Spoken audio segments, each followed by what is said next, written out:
Malaki ang magiging improvement ko sa pamamagitan ng pagkilala ko sa aking sarili. Bilang isang individual, kinakailangan ay kilala natin ng lubos ang ating sarili dahil sa pamamagitan nito ay maipapakita natin kung sino talaga tayo. May pamamalas ko ang aking kakayahan dahil kilala ko ang aking sarili. At dahil dito, nakasisiguro ako na ako ay magiging better na tao at hindi lamang bilang isang estudyante. Isa sa mga halimbawa na may babahagi ko at base sa aking karanasan ay ang sa loob ng paaralan. Sa tuwing magkakaroon ng recitation, ako ay nakikibahagi. Sumasagot sa mga tanong ng mga guro dahil alam ko na kaya ko at maaaring tama ang maging sagot ko. Nagkakaroon ako ng tiwala sa sarili ko dahil alam kong kaya ko at kilala ko ang aking sarili. Isa sa mga kailangan kong gawin, hindi lamang ako kung hindi tayong lahat, ay ang pagiging madiskarte at mapagpahalaga sa mga bagay.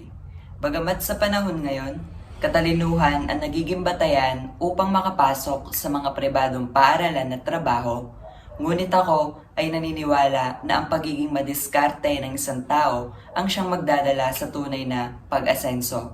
Kapag ang isang tao ay marunong dumiskarte, hindi ito malalagay sa alanganing sitwasyon. Kaya para sa akin, isa ang pagiging madiskarte para makamit ang inaasam tagumpay. Isang halimbawa nito ay ang mga negosyante. Hindi lahat ng negosyante sa panahon ngayon ay mga nakapagtapos ng pag-aaral. Ngunit dahil sa kanilang angking sipag at diskarte, ay nakapagtayo sila ng negosyo na nagagamit nila sa kanilang pang-araw-araw na pamumuhay. Kaya ako ay saludo sa mga taong negosyante dahil sa sipag at dedikasyon nila para may maipakain sila sa kanilang pamilya. Bilang isang college student, hindi mawawala ang stress at pagod dahil sa dami ng ginagawa. Essay dito, quiz doon. Kasabay pa ng mga problema sa bahay at pinansyal. Sobrang challenging nito para sa akin.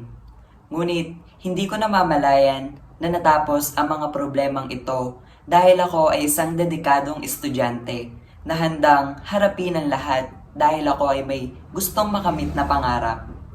Hindi naman mawawala ang mga problema at challenges sa buhay nating mga tao. Sa totoo lang ay parang kambal na natin ito. Ngunit kung tayo ay magsisipag at handang lumaban palagi, hindi nito matitinag ang taong may pangarap. Isang halimbawa nito ay ang sabay-sabay na pagbibigay ng mga activities ng mga guro. Sasabayan pa ng mga gawaing bahay. Bilang isang mag-aaral, malaking apekto ito para matapos ang mga activity na ipapasa ngayong araw. Ngunit bilang estudyante din, hindi ko papayagan na matapos ang araw na iyon na magiging missing ang aking ginawa. Sa makatuwid, kapag tayo ay dedikado na tapusin ang isang bagay, kahit ito ay mahirap, ay gagawan natin ng paraan upang ito ay matapos.